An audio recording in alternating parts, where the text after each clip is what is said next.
고난주간이라는 것은 예수님이 3년 6개월 동안 공생의 기간을 가지셨습니다. 제자들에게 당신이 하나님의 아들이심을 드러내셨습니다. 그 기간이 공생애이고 그 마지막 한 주 동안에 예수님이 예루살렘에 들어가셔서 고난당하시고 배신당하시고 모함당하시고 논쟁하시고 사람들은 예수님을 반대로 아는 거예요. 환영을 하는데 환영이 아닙니다. 반대로 알고 있습니다. 그래서 결국에는 십자가에 죽으시고 무덤 속에 들어가셨다가 안식일 하루를 지나시고 주일날 다시 우리 주일날 그들에게는 안식 후 첫날 다시 살아나셨습니다. 이 한 주를 고난주간 부활절까지 연결하는 것입니다. 자, 지난주에 우리 누가복음 19장 28절에서 40절까지 예수님이 아직 예루살렘에 이제 들어가는 그 입구에서 나귀를 한 마리를 데리고 와라. 그 일을 제자들에게 명령을 하시면서 있었던 일을 우리 함께 살펴봤습니다. 참 신기한 장면입니다. 예루살렘에 지금 들어가셔야 되는데 나귀를 한 마리 사오라는 것도 아니고 남이 묶어놨는 거 풀어오라는 거예요. 묶어놨으니까 주인이 있겠죠. 그 주인에게 주님이 풀어오라 그랬더라고. 말을 하면 또 줄 것이다. 한 마리 데리고 와라. 참 이해되지 않는 그런 내용인 모양 빠지게 나귀 풀어오라 그러니 제가 건너편에 가서 누군지도 모르는데 가면 있을 것이다. 풀어오라. 참 이해되지 않습니다. 자, 그런 이해되지 않는 일들을 우리가 어떻게 감당을 해야 되나? 신앙 안에서 내가 다 이해가 될 수가 없죠. 우리가 부모가 자식에게 이야기하는 걸 다 이해 못할진데 하나님을 내가 다 이해를 어떻게 합니까? 내가 옆 사람도 다 이해 못하고 나하고 한 입을 덮고 자는 가족들도 이해 못하는데 내가 하나님을 어떻게 이해합니까? 이해 못할 때 어떻게 해야 되겠습니까? 자, 이해 못할 때의 신앙, 그것을 알려주시는 겁니다. 이해되지 않는 말씀. 자, 여러분, 이해가 되지 않는다고 대부분의 사람들은 그냥 떠나버립니다. 나한테 이런 걸 시키나? 그러면서 그냥 가버립니다. 그러나 이해가 되지 않을 때를 잘 거칠 때 큰 축복을 얻게 되는 줄 믿으시기를 바랍니다. 예수님 오시기 전에 수백 년 전에 최소한 한 500년 이상 쯤 된 스가랴라는 선지자가 예수님이 이 땅에 오셔서 마지막에 어떤 모습으로 죽으시는 그 과정을 이제 알려주는 내용이 스가랴 9장 9절입니다. 시온에 따라 크게 기뻐할지어다. 예루살렘에 따라 즐거이 부를지어다. 보라, 내 왕이 내게 임하시나니 그는 공의로우심이 구원을 베푸심이 겸손하여서 나귀를 타시나니 나귀의 작은 것 곧 나귀 새끼니라. 자, 예수님이 마지막 공적 사역을 마치시고 이제 고난주간 시작할 때 예루살렘에 들어가실 때 말도 아니고 나귀를 타고 나귀 새끼를 타고 들어갈 것이다. 예언이 그렇게 되어 있었습니다. 하나님의 말씀이 이루어지기 전에 큰 축복이 일어나기 전에 이제 내가 이해가 되지 않은 일이 먼저 있더라는 겁니다. 이 나귀를 끌고 오니까 기분도 나빠요. 그래서 한 마리 어떻게 풀고 왔어요. 예수님이 그 나귀에 타셨습니다. 예루살렘에 들어가니까 막 사람들이 막 기뻐하니까 환호하니까 그때서 뭔가 제대로 돌아가는구나. 제자들이 의기양양했을 것입니다. 자, 여러분, 우리 하나님은 당신의 일을 시작하실 때 우리가 다 이해하도록 시작하시는 분이 아니십니다. 내가 이해하지 못하는 그 과정, 그리고 좀 부담스러운 일, 나귀 풀어와라, 주님 쓰시겠다 하더라, 이런 말을 하는 그 과정, 이걸 통과하면서 하나님의 크고 놀라운 축복의 역사가 나한테 이루어지게 되는 줄을 믿으시기를 바랍니다. 아멘. 자, 여러분, 사람들은 대단히 중요한 일을 하고 싶어 합니다. 큰 일을 맡겨주면 잘할 것이다, 이렇게 말을 합니다. 하나님의 나라의 일은 하나님의 일하시는 방법이 작은 일과 평범한 일과 중요한 일을 같이 묶어서 주셔요. 내가 볼 때는 별로 별 볼 일 없어 보입니다. 자, 그러나 이 고난과 수고, 별 볼 일 없어 보이는 일에 대한 순종, 인내, 이 과정을 통과하고 나면은 하나님이 반드시 당신이 그 과정 가운데서 역사하셨구나, 하나님이 도와주셨구나 깨닫게 해주십니다. 우리 마태복음 25장 21절 같이 한번 읽어보겠습니다. 그 주인이 이르되 잘하였도다 착하고 충성된 종아, 내가 적은 일에 충성하였으며 내가 많은 것을 내게 맡기리니 내 주인의 즐거움에 참여할지어다.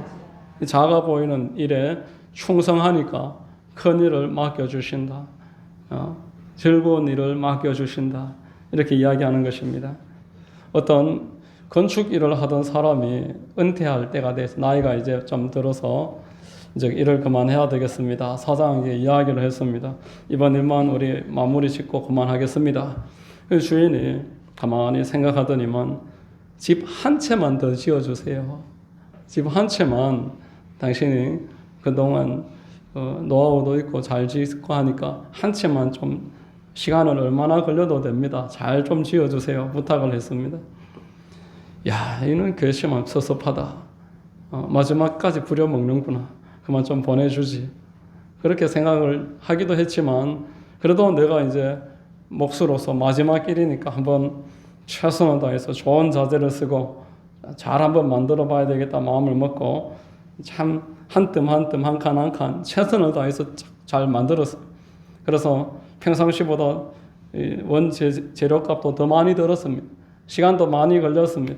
주인에게 열쇠를 가지고 가서 집 다 지었습니다. 이렇게 하니까 주인이 하는 말이 활짝 웃으면서 이 집은 지난 10년 동안 나를 도와준 당신에게 드리는 나의 선물입니다.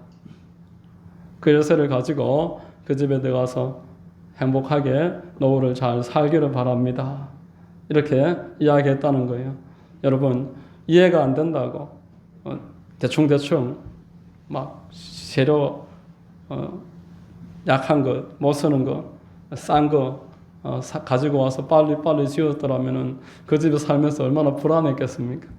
모르면 모르는 건데 부실공사 있으면 불안할 텐데 본인이 깔끔하게 잘 지어 놓으니까 감사하고 마지막에 주인이 그런 생각이 있는 줄 꿈에도 몰랐지만 놀라운 복을 받게 됐다라는 것입니다. 여러분, 우리 주님이 우리를 위해서 내가 이해가지 않는 일을 말씀하실 때 모든 과정이 이렇다는 거 꼭 마음에 새기시기를 바랍니다. 우리 하나님이 그 주인만 못하시겠습니까? 나를 위해서 그런 배려 안 하시겠습니까? 내가 이해 못하는 일을 내가 믿고 그냥 내가 우리 주님의 선하심을 따라가면은 반드시 그 일을 통해서 더 좋은 일, 더 큰 일, 내가 기대했던 일 같이 어우러지게 되는 줄로 믿으시기 바랍니다. 자, 여러분, 오늘 두 번째 본문에 나오는 내용은 예루살렘의 여소놈이 그 성을 보면서 우신다는 거예요. 사람들은 환호하고 호산나 외치고 막 가지를 흔들고 옷을 깔고 이제는 로마의 압제에서 우리가 해방되었다 기뻐하는데 여소놈 홀로 우십니다. 41절과 42절에 가까이 오사 성을 보시고 우시며 이르시되 너도 오늘 평화에 관한 일을 알았더라면 좋을 뻔하였거니와 지금 내 눈에 숨겨졌도다 이렇게 말합니다. 예수님은 이후에도 보면은 제자들이 예수님이 십자가에 지신다고 우니까 여자들이 막 통곡하고 그러니까 나를 위해서 울지 말고 너희 자녀들을 위해서 울어라. 너희들이 지금 무엇을 놓고 울어야 되고 무엇을 놓고 기뻐해야 될지 전혀 모르고 있다라는 거예요. 기뻐해야 될 때가 아닌데 기뻐하고 울어야 될 때인데 울지 못하고 얼마나 우리 주님이 그들을 보고 답답하셨으면 이렇게 우십니다. 세상을 살아가면서 우리에게 있어서 가장 중요한 것은 자기 영혼의 때를 준비하는 것인 줄로 믿으시기를 바랍니다. 여러분, 영혼의 때를 준비하는 것이 가장 중요합니다. 왜?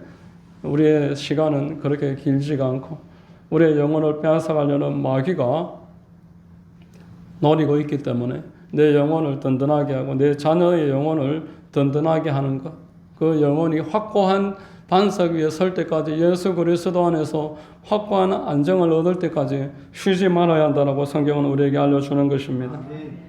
여러분, 이 평화를 위해서 사람들이 알지 못하고 눈이 가려졌다는 거예요. 3년 반 동안이나 데리고 다녔던 제자들도 그렇게 말을 했음에도 불구하고 이해를 하지 못하고 있어요. 지금 무슨 일이 벌어지는지 전혀 알지 못합니다. 왜냐하면 공중 권세 잡고 있는 원수 마귀가 지금 눈을 가렸다라는 겁니다. 여러분, 이 세상에는 눈에 보이지 않는 영적 세계가 있습니다. 영적 세계에 있는 존재는 우리가 쓸데없는 일에만 관심을 가지고 내 시간을 다 탕진하면서 살기를 바라는 것입니다. 에베소서 2장 2절 우리 같이 한번 읽겠습니다. 그때에 너희는 그 가운데서 행하여 이 세상 풍조를 따르고 공중의 권세 잡은 자를 따랐으니 곧 지금 불순종의 아들들 가운데서 역사하는 영이라. 마귀가 이 세상을 휘어잡고 있다는 거예요. 여러분, 우리가 볼 때는 사람들이 다스리는 것 같지만 공중 권세 잡고 있는 마귀가 세상을 붙잡고 있습니다. 다니엘서를 보니까요, 하나님이 기도 응답을 내리시는데 바사 왕국의 군왕이 그 기도 응답을 가로막고 있었다. 21일 동안 응답을 가로막고 있어서 다니엘이 포기할 때까지 그렇게 방해를 했고 더 큰 군주가 와서 도와주었다라고.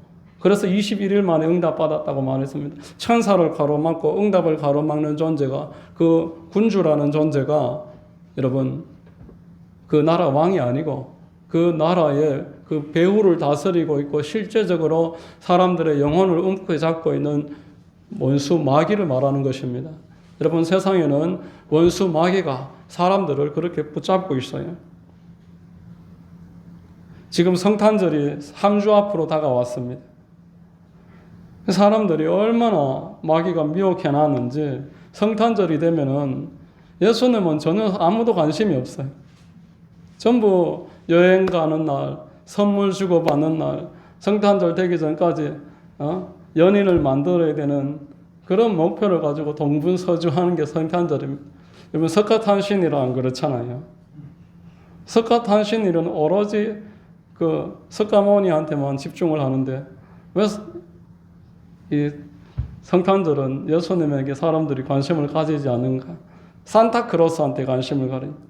예수님하고 아무 상관도 없는 사람이에요. 산타크로스한테 관심을 갖고 선물을 주고받고 여인들끼리 뭐 눈이 오면은 무슨 이벤트가 있어서 선물을 주고 이런 일들에만 관심을 가집니다. 이 마귀가 사람들의 눈을 가려놨어요. 뭘 집중을 해야 되는지. 성탄절은 25일입니다. 마지막 한 주가 이제 남았어요. 그 마지막 한 주 동안 한 해를 잘 마무리하고 예수님과 함께 새해를 꿈꾸는 시간이 성탄절인데 이 모든 시간을 흥청망청 다 그냥 예수님 없이 살아가도록 그렇게 마귀가 이 세상을 그렇게 조율하고 있는 겁니다. 여러분, 성경에서 가장 큰 명절은 안식일입니다. 우리로 말하면 주일입니다. 6월절보다도 안식일이 실제적으로 제일 큰 명절입니다. 그런데 주일을 얼마나 지금 혼미하게 만들어 놨습니까?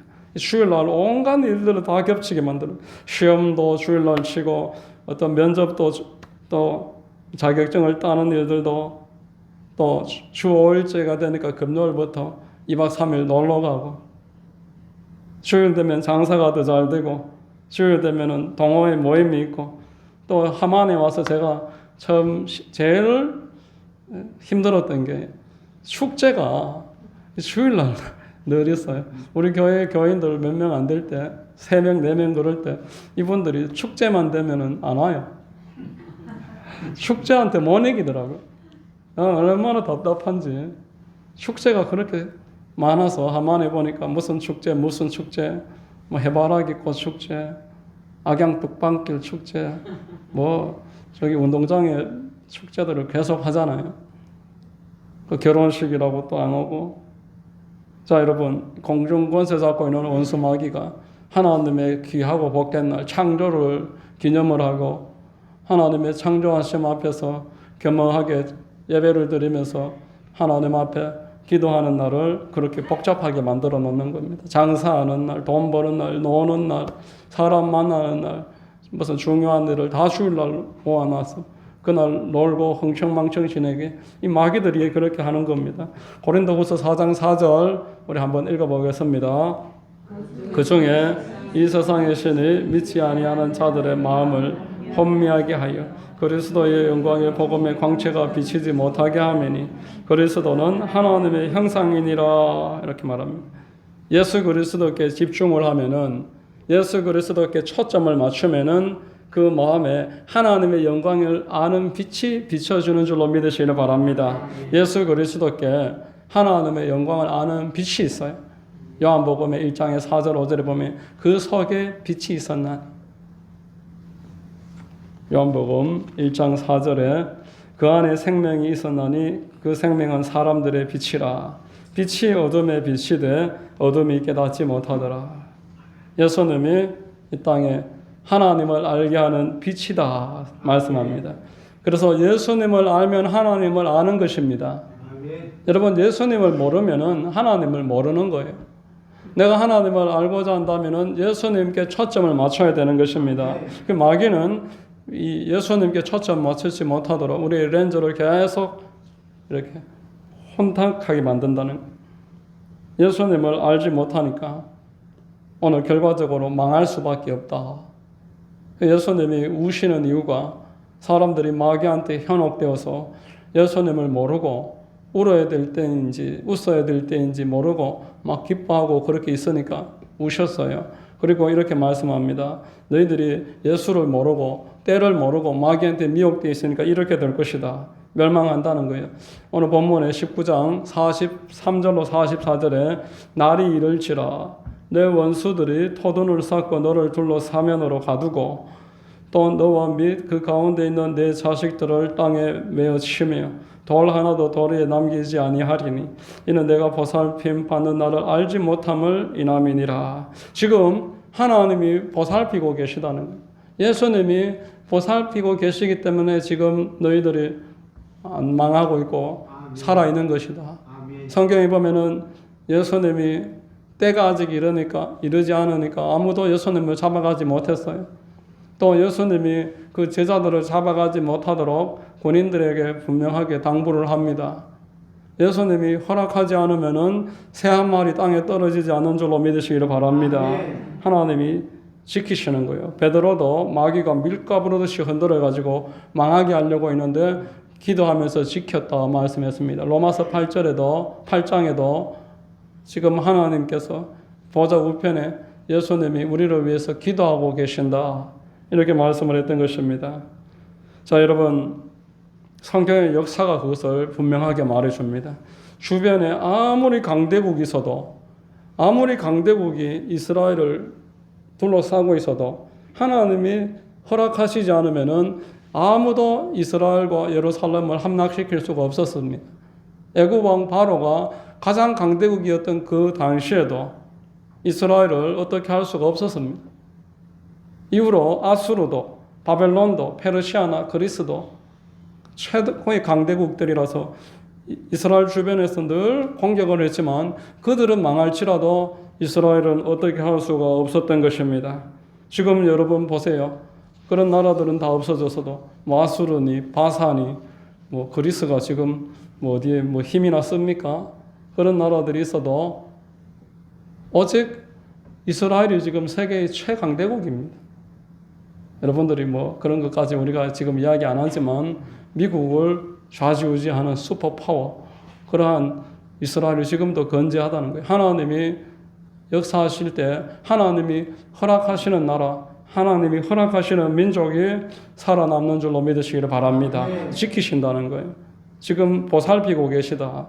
보살핌을 받는 날인 줄 모르니까 보살핌이 없어지면 그때는 너희들이 토돈을 쌓고 사방으로 둘러싸이고 너희 자식들을 네 눈앞에서 돌 위에 메어 칠 것이다. 시편의 130편쯤에 보면은 바벨론이 이스라엘 백성들의 눈앞에서 자식의 다리를 잡고 돌립니다. 그리고 돌 위에 내리 쳐버려요. 창자가 터집니다. 머리가 다 깨졌고. 우리한테 한 그대로 너희들에게 돌아가기를 바란다고 시편이 그렇게 이야기하고 있습니다. 보호하고 있을 때는 아무도 건드지 못해요. 우리 한국도 마찬가지입니다. 75년 전에 우리 한국 전쟁 때에 우리 한국은 얼마든지 공산화될 수 있던 그런 상황이었습니다. 그러나 하나님이 이 땅에 교회들을 다 모으시고 북한에서도 교회가 다 한국에 내려오게 하시고 이 한국을 지도자도 예수님을 잘 믿는 지도자를 세우고 그렇게 하여 기도 안에서 이 자유 대한민국을 세운 줄로 믿으시기를 바랍니다. 자유민주주의, 시장경제, 자유로운 신앙 이 토대 위에 이 대한민국을 세워서 75년이 지났을 때 이 세계에서 우뚝 선 강대국이 될 수가 있었다라는 겁니다. 지금도 마찬가지. 아무리 풍전등화처럼 보인다고 해도 우리 하나님이 우리를 붙잡아 주시고 지켜주시면은 아무도 우리를 해할 수가 없는 것입니다. 우리가 환경이 좋아서 믿음이 강해지는 사람이 따로 없습니다. 모든 사람은 환경이 아무리 어려워도 하나님이 지켜주시는 것을 경험한 이후에 믿음이 상승하는 것입니다. 여러분 초대교회 사도들도 바울도 많은 교회의 지도자들도 아무리 어렵고 힘들고 박해가 많아도 예수님을 영접하고 성령 충만하도록 기도에 힘쓰니까 그들을 하나님이 보호하셨습니다. 여러분 지금 이 자리에 있는 우리 모두는 물론이고 이 세상에 필요한 것은 예수님이 누군 줄 아는 눈이 있어야 되는 것입니다. 예수님이 누군 줄 모르는 자의 결말은 멸망입니다. 예수님은 이 땅에 오신 하나님의 아들인 줄로 믿으시기를 바랍니다. 세상 죄를 짊어지고 가는 하나님의 어린 양이고 십자가 위에서 이 모든 하나님의 뜻을 다 이루셨어요. 빌립보서 우리 2장 6절로 8절 한번 읽어보겠습니다. 그는 근본 하나님의 본체시나 하나님과 동등됨을 취할 것으로 여기지 아니하시고 오히려 자기를 비워 종의 형체를 가지사 사람들과 같이 되셨고 사람의 모양으로 나타나사 자기를 낮추시고 죽기까지 복종하셨으니 곧 십자가에 죽으심이라. 여러분 예수님이 누군 줄 아는 눈이 열려야 되는 줄로 꼭 기억하시기 바랍니다. 예수님이 누군 줄 아는 눈이 열린 사람은 결코 이 땅에서 멸망하는 법이 없습니다. 하나님이 그를 지키십니다. 예수님을 보내신 하나님이 그가 멸망하도록 내버려 놓지 아니하십니다. 살 길이 어떤 상황에서든 열립니다. 하나님이 나를 구원하시기 위해서 그 아들을 보내주셨는데 그 아들을 믿는 사람이 멸망을 했다. 이런 난센스가 어디 있습니까? 그러면 하나님이 실패하시는 것인데 요한복음의 3장 16절에 하나님이 세상을 이처럼 사랑하사 독생자를 주셨으니 이는 그를 믿는 자마다 멸망하지 않고 영생을 얻게 하려 하심이라. 안 망한다는 거예요. 여러분 예수 믿는 사람은 안 망합니다. 저는 지금까지 10살 때부터 교회를 다녔는데 예수 믿는 사람은 안 망합니다. 예수 믿는 사람은 어떤 형편에서도 다시 오뚜기처럼 기회가 열리고 길이 열려요. 하나님이 사랑하시기 때문에 그렇습니다. 하나님이 위해 주시는데 누가 망하게 하겠습니까? 로마서 8장 31절로 32절을 한번 같이 읽습니다. 그런즉 이 일에 대하여 우리가 무슨 말하리요? 만일 하나님이 우리를 위하시면 누가 우리를 대적하리요? 32절 자기 아들을 아끼지 아니하시고 우리 모든 사람을 위하여 내주시니가 어찌 그 아들과 함께 모든 것을 우리에게 주시지 아니하겠느냐? 이걸 아는 사람은 안 망한다는 겁니다. 오늘 본문에서 예수님이 우셨던 것은 아무리 말을 해도 모르니까 관심이 없고 예수님 지금 십자가에서 죽으러 가는 이유도 이해하지 못하고 있고 그걸 보니까 너무나 안타깝고 불쌍해. 그 결말이 어쩔 수 없는 저 영혼을 보면서 울지 않을 수가 없었다라는 것입니다. 여러분 아들을 주시는데 다른 걸 어떻게 안 주시겠습니까? 여러분은 뭐 아들을 주실 리도 없지만 아들을 줄 만큼 누군가를 사랑했다면은 뭐 돈을 뭐 준다든지 시간을 준다든지 그걸 뭐 안 하시겠습니까? 그러니까 하나님이 논리적으로 우리에게 설명하시는 거예요. 모든 것을 우리에게 주시지 아니하겠느냐? 예수 믿는 사람이 어떻게 망하느냐? 예수 믿는 나라와 예수 믿는 가정과 예수 믿는 개인은 마귀가 어떻게 할 수가 없습니다. 결코 망할 수가 없습니다. 1958년도에 여의도 순복음교회가 세워질 때 조영기 목사님하고 최자실 목사님이 집에서 이제 시작을 했어요. 그 집에 자리가 없어서 24년 텐트를 치고 예배를 드립니다. 그래서 뭐 병도 고치고 귀신도 쫓겨나가고 사람이 막 몰려와요. 그런데 대조동 가장 서울에서 가난한 동네, 그 사람들이 한 달 내도록 헌금하는 거 다 합쳐도 주일날 밥값도 안 돼요. 주일날 같이 와서 성도들 밥 먹는 비용도 안 돼요. 그러니까 조 목사님도 번역하는 일, 통역하는 아르바이트, 김성애 그 총장님 그 부인이 되시는 분도 나중에 부인이 되는 그분도 이제 피아노를 잘 치니까 아르바이트를 하고 레슨을 하고 그렇게 돈을 벌어와서 강냉이 죽을 끓여서 먹으면서 겨우겨우 지내는 거예요. 그런데 도저히 못 견디겠다 해서 교회에 있는 돈을 다 이제 돈도 없으니까 빌리기까지 해서 이제 최자실 목사님하고 조영기 목사님하고 열심히 한번 기도하고 어머니 우리 신문지가 하나 날아다니는데 내가 주워 보니까 복권을 사라 이렇게 복권을 파는 광고를 하는데 우리 어차피 굶는데 복권 한번 삽시다. 그러니까 참 주의 종들이 못할 말이지만 그래 오늘 열심히 기도하고 한번 사러 가보자 이래갖고 복권을 사러 갔어요. 둘이서 막 전차 위에서도 막 방언을 하는 거예요. 아버지 도와주시옵소서 믿습니다 믿습니다 할렐루야 막 이러면서 전차를 타고 가니까 사람들이 막 쳐다봐요.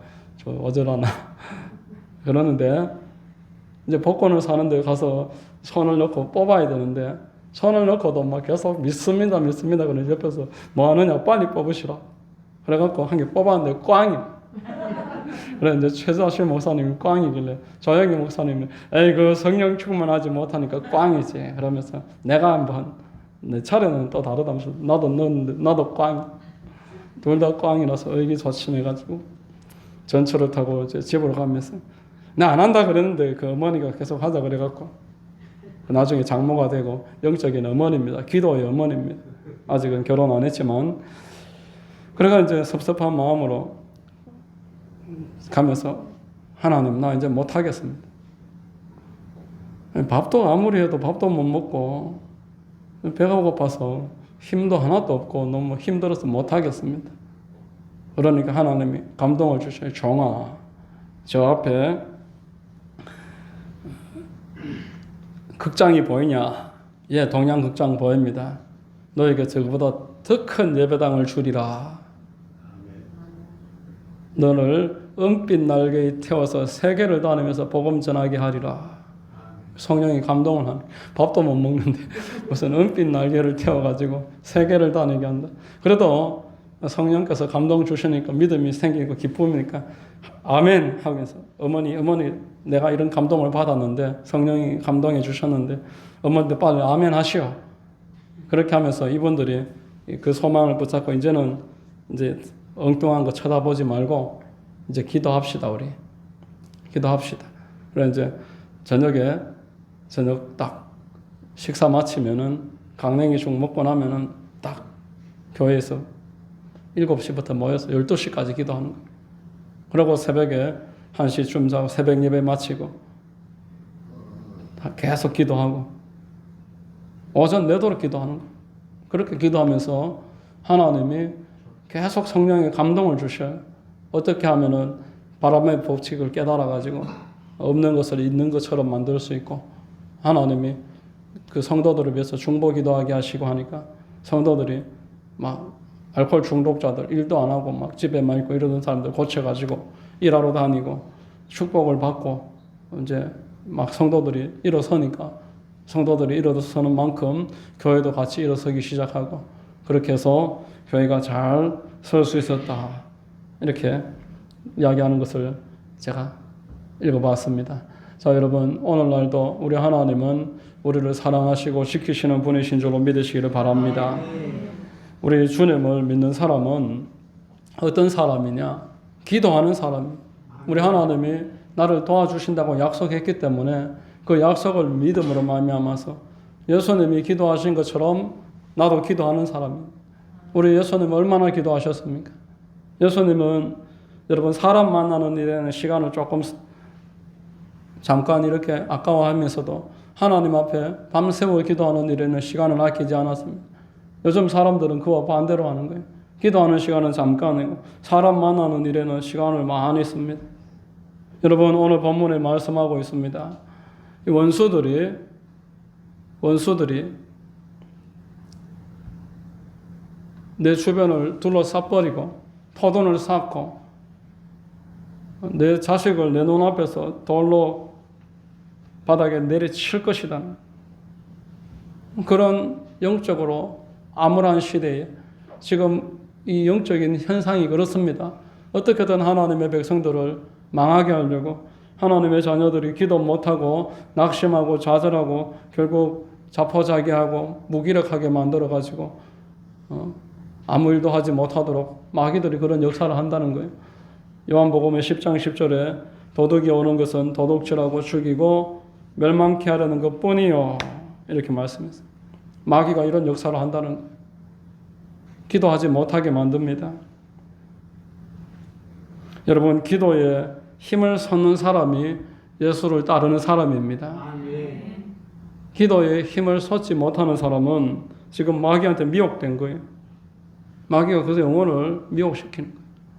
내 자식을 돌로 바닥에 내리쳐서 죽이는 이런 예언을 분명히 하셨는데 우리가 어떻게 쉴 수가 있습니까? 어떻게 기도하는 일을 소홀히 할 수가 있습니까? 여러분, 내 가족의 영혼과 내가 속한 교회의 영혼과 내 자녀들의 영혼과 내가 전도한 그 한 영혼의 영혼을, 그 영혼을 위해서 우리가 얼마나 더 어떻게 기도해야 되겠습니까? 그들이 깨어날 때까지 기도해야 되지 않겠습니까? 우리 하나님이 기도하라고 말씀을 하셨습니다. 예수님은 피 흘리면서 기도하셨어요. 예수님은 우시면서 기도하셨어요. 예수님은 땀 흘리시면서 기도하셨습니다. 땀 흘리고 눈물 흘리고 피 흘리시면서 그렇게 기도하신 분이 예수님이십니다. 여러분, 무엇이든 살리려면 희생해야 되는 겁니다. 우리가 아이를 낳을 때 여러분, 눈물을 흘리고 땀을 흘리고 피를 흘리고 그렇게 한 영혼을 살리지 않습니까? 한 사람이 그렇게 살아나지 않습니까? 이와 동일하게 저와 여러분들도 내가 내 자녀를 살리고자 한다면 눈물로 기도해야 되고 땀 흘리면서 기도해야 되고 정말 하나님이 피땀이 흘러서 기도하셨던 것을 본받아서 기도해야 됩니다. 기도하면은 반드시 살 길이 열리는 겁니다. 이 고난 주간의 첫날에 예수님 우셨어요. 영혼을 보니까 불쌍해서 우셨어요. 이들이 멸망할 것도 모르고 기뻐하는 것을 보니까 안타까워서 우셨습니다. 거짓 평화에 속아서 장차 당하게 될 환난을 모르고 있으니까 예수님은 그들이 깨어나기를 원하고 계시는 줄로 믿으시기를 바랍니다. 여러분, 하나님은 우리가 깨어나기를 바라십니다. 내 옆에 잠자는 자들, 죽어있는 자들, 마귀한테 결국 끌려갈 자들, 그들을 위해서 울으라 이런 말씀하셔요. 울으라는 거예요. 하나님께 부르짖으라는 것입니다. 영혼을 구해달라고, 그 영혼을 살려달라고 그렇게 구하는 사람이 예수 믿는 사람이고 이 땅에서 예수를 따르는 사람입니다. 여러분 모두가 이 예수님을 따르는 은혜와 복을 누리시기를 주의 이름으로 축원합니다. 할렐루야. 기도하겠습니다. 하나님 아버지 감사합니다. 오늘도 말씀을 통해서 우리가 울어야 될 때 울어야 되고 우리가 가슴 치고 애통해야 할 때가 언제인지 알아야 그것이 깨어있는 사람이고 살아있는 존재임을 알게 하시니 감사합니다. 우리 어디에서 울어야 되고 어디에서 가슴 쳐야 될지 무엇에서 가슴 아파하고 애통해야 하는지 분별할 수 있도록 깨어있게 하시고 예수님을 본받아서 망하는 자들을 보면은 울 수 있는 영성을 주시옵소서. 깨어 기도하게 하여 주시옵소서.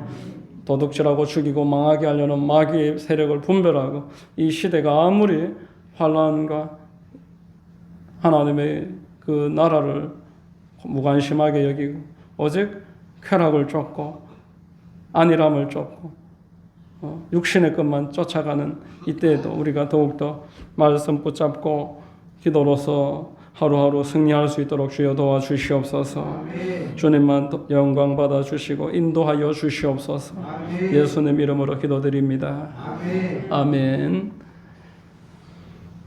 자, 우리 같이 한번 찬송하고 기도하겠습니다. 364장입니다.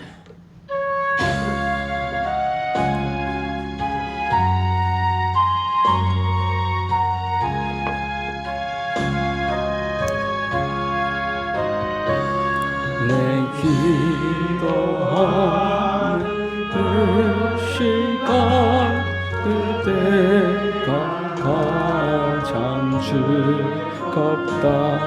이 세상 근심 걱정에 얽매인